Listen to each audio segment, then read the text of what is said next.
In this video, we're going to talk to you about the customer pop-out notes. The first place that you can put a customer pop-out note in is while you're in a customer's order.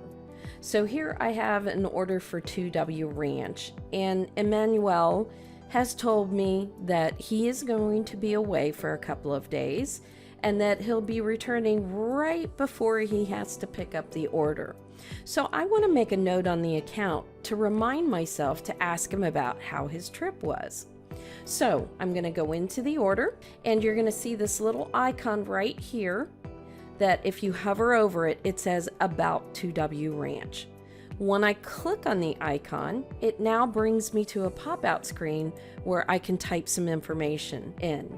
So I'm going to say, ask Emmanuel about his trip. And then I'll just click on save. So this is a great marketing tool. You know, you may have a woman come into your shop who talks all about her grandkids, and you may want to make a note on her account to say, ask her about her grandkids.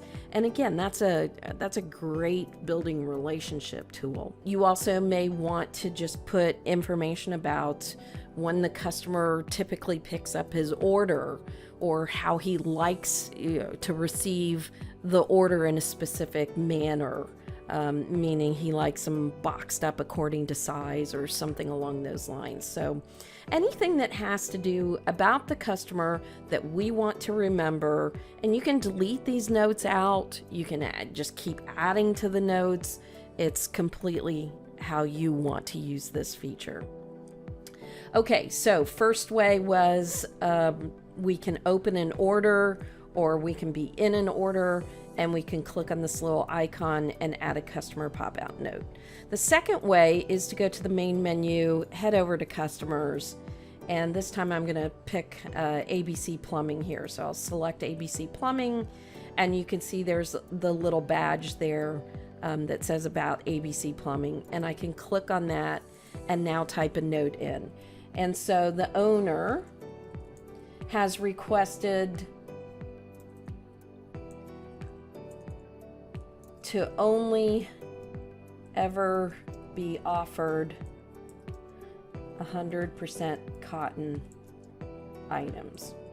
This might be USA made items. It might be, you know, he likes a specific brand of items. So any little thing that you can put in there to remind you how to do business with this customer, this is going to be super helpful for you. So let's go ahead and hit save there. So now the next time I go create an order for this customer, that note is going to be there. And I actually already have a job on the job board for ABC Plumbing. So let's just scroll down. We'll go ahead and open the job, and we'll show you that you can actually see that information now from the job board as well. I hope this information has helped you. As always, if you have any questions, please let us know. Thank you so much for watching.